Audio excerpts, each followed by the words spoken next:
My sister's accident. June 24th, 2011. The event that happened on this day changed my life forever.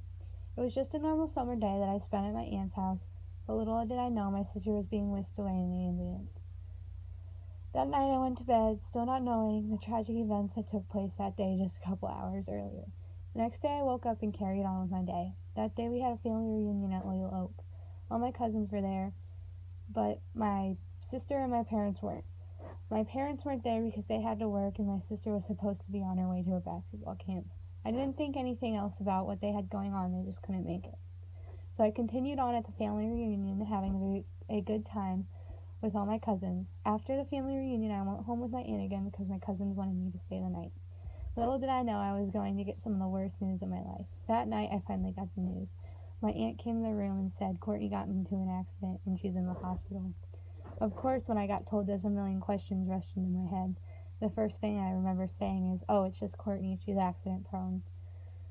But then, by the expression on my aunt's face, I could tell it was more serious than a little accident. I asked my aunt if she was okay and what happened. My aunt said she got into a four-wheeler accident and that things don't look so good. She told me that she was in the intensive care unit at Children's Hospital and how she was on a ventilator. I had so many questions to ask, but my aunt didn't know the answers to all of them. She then told me to go to sleep and get some rest, and we can go up to the hospital tomorrow and see her. The next morning I woke up thinking it was all a dream, but then my aunt came in the room and told me and my cousin to get dressed and ready to go to the hospital. I don't know if it was the fact that I was scared or I hate hospitals, but I remember not wanting to go at all.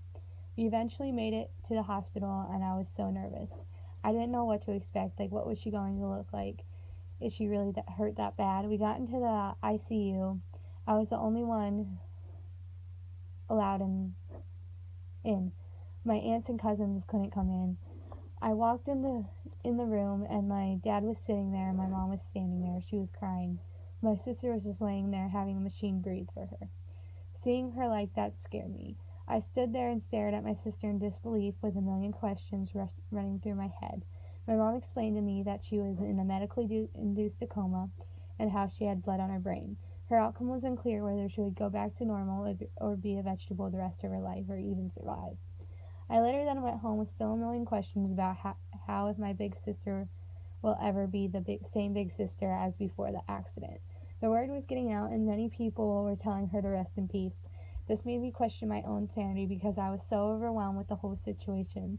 I was being asked and checked on by tons of people to see how I was doing, but honestly, I didn't even know how I was.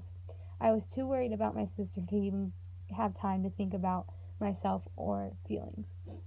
I remember laying awake at night just praying to God to allow my sister to recover and be okay. After a few days spent in the ICU, my sister my sister was moved because she was able to breathe on her own. With her being moved, she was allowed more visitors than just my mom, my dad, and I.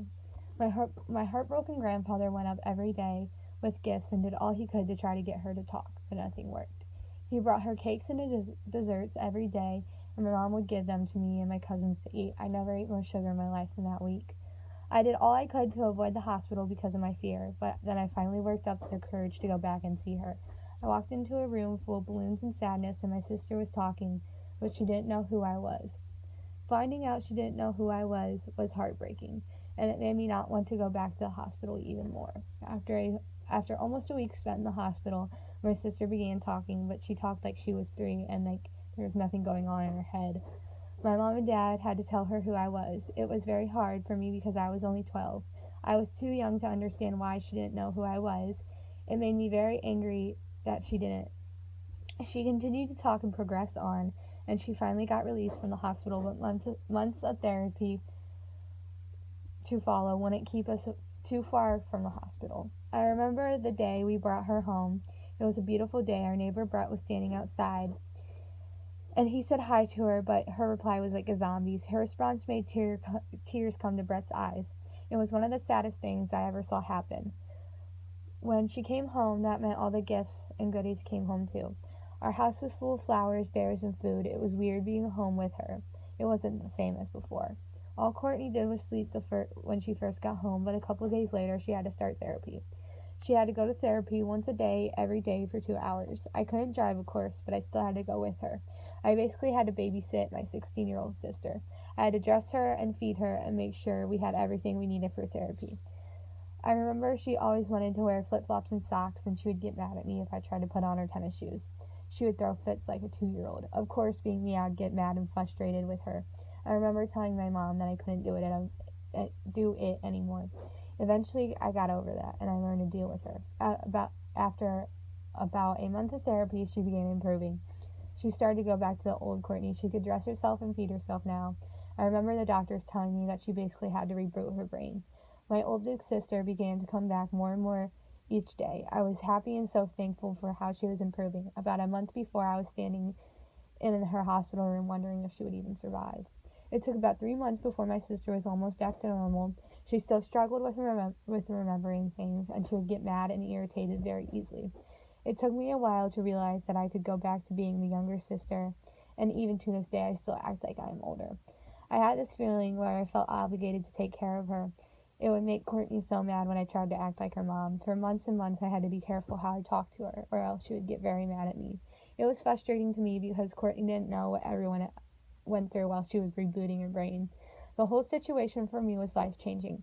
I was put into a position where I had to mature and grow up faster than the rest of the 12-year-old kids my age did.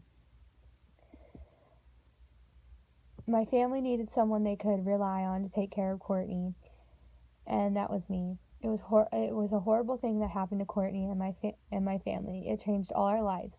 It made us realize how important family really is.